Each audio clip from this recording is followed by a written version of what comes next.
Assalamualaikum warahmatullahi wabarakatuh. Bertemu kembali dengan materi Al-Quran Hadis. Untuk pertemuan kali ini kita belajar di bab 3, yakni kuatkan iman dengan berbagi hadis. Riwayat Bukhari Muslim dari Abu Hurairah dan Bukhari dari Hakim bin Hizam. Sebelum itu, Ibu akan sampaikan tujuan pembelajarannya, yakni yang pertama, menerjemahkan hadis riwayat Bukhari Muslim dari Abu Hurairah dan hadis riwayat Bukhari dari Hikam bin Hizam, serta menganalisis isi kandungan hadis riwayat Bukhari Muslim dari Abu Hurairah dan hadis riwayat Bukhari dari Hikam bin Hizam tentang infak di jalan Allah Subhanahu wa taala. Namun sebelum memulai pembelajaran, mari kita baca doa terlebih dahulu. Bismillahirrahmanirrahim. Iman adalah dasar segala aktivitas umat Islam. Orang beriman pasti meyakini bahwa rezeki adalah anugerah dari Allah Subhanahu wa taala, sekaligus sebagai amanah terhadapnya.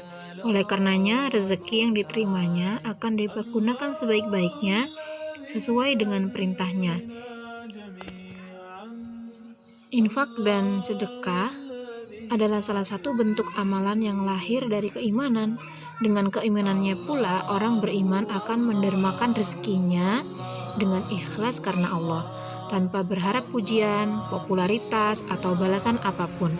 Orang yang beriman meyakini bahwa Allah Subhanahu wa taala akan membalas infaknya dan sedekahnya dengan mencukupkan dan menyucikan dirinya. Terdapat banyak Al-Quran dan hadis yang menerangkan infak dan sedekah. Dalam pertemuan pertama ini, kalian akan mempelajari hadis riwayat Bukhari Muslim dari Abu Hurairah tentang infak dan sedekah. Perhatikan hadis riwayat Bukhari Muslim dari Abu Hurairah. An Abi Hurairah radhiyallahu anhu anna Nabiyya sallallahu alaihi wasallam qala ma min yaumi yusbihul ibadu fihi illa malakani yanzilani fayaqulu ahaduhuma Allahumma a'ti munfiqan wa yaqulul akharu Allahumma a'ti mumsika talafan. Muttafaq alaih. Artinya, dari Abu Hurairah radhiyallahu anhu bahwa Nabi sallallahu alaihi wasallam bersabda, tidak ada suatu hari pun ketika seorang hamba melewati paginya kecuali akan turun datang dua malaikat kepadanya. Lalu salah satunya berkata, "Ya Allah, berikanlah pengganti bagi siapa yang menafkahkan hartanya." Sedangkan yang satunya lagi berkata, "Ya Allah, berikanlah kehancuran, kebinasaan kepada orang yang menahan hartanya atau bakhil." Hadis riwayat Bukhari dan Muslim. Adapun penjelasan hadis tersebut, yakni dalam hadis riwayat Bukhari dan Muslim dari Abu Hurairah, Rasulullah Shallallahu Alaihi Wasallam menjelaskan bahwa sesungguhnya para malaikat berdoa agar Allah Subhanahu Wa Taala mengganti harta orang-orang yang berinfak, dan Allah akan mengganti dengan kebaikan di dunia dan pahala di akhirat, seperti dalam firman Allah dalam Quran surat As-Saba ayat 39. Wa ma anfaqtum min syai'in fahuwa yukhlifuhu wa huwa khairur raziqi.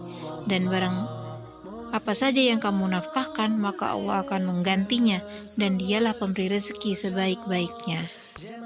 Dengan memperhatikan ayat pada slide sebelumnya, sesungguhnya harta yang diinfakkan tidaklah hilang dari genggaman kita, tetapi sebaliknya Allah Subhanahu wa taala akan menggantinya, bahkan yang lebih baik dari yang diinfakkan.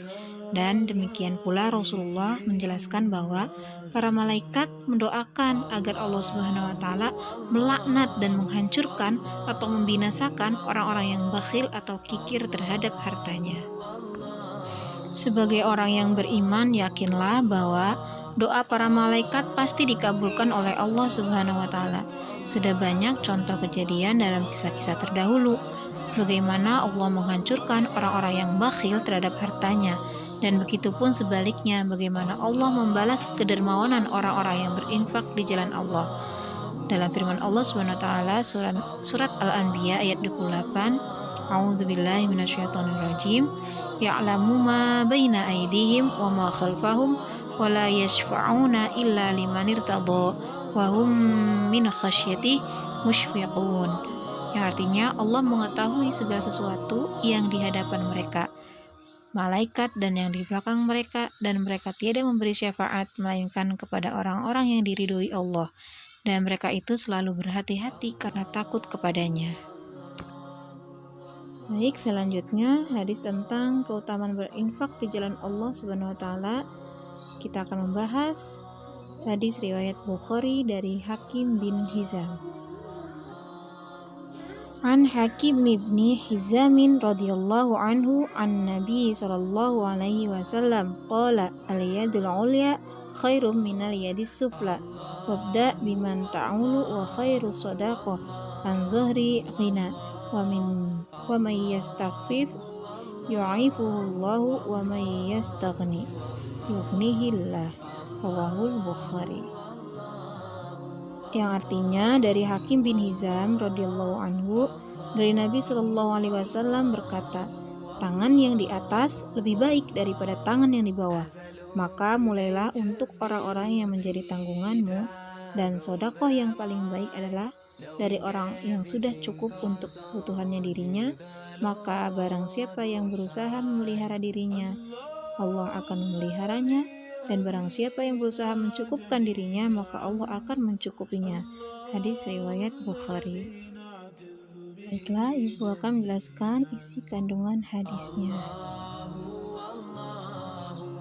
Dalam hadis riwayat Bukhari dari Hakim bin Hizam tadi, Rasulullah menjelaskan bahwa tangan yang di atas lebih baik dari tangan yang di bawah. Maksudnya bahwa orang yang memberi lebih baik daripada yang menerima atau meminta-minta. Tapi jika kita diberi sesuatu oleh orang lain, bukan berarti tidak boleh menerima. Jika ada orang yang memberi hadiah, maka boleh diterima. Hal ini pernah dicontohkan Rasulullah. Ketika itu Rasul menegur sahabatnya Umar bin Khattab karena beliau tidak mau menerima pemberian Rasulullah.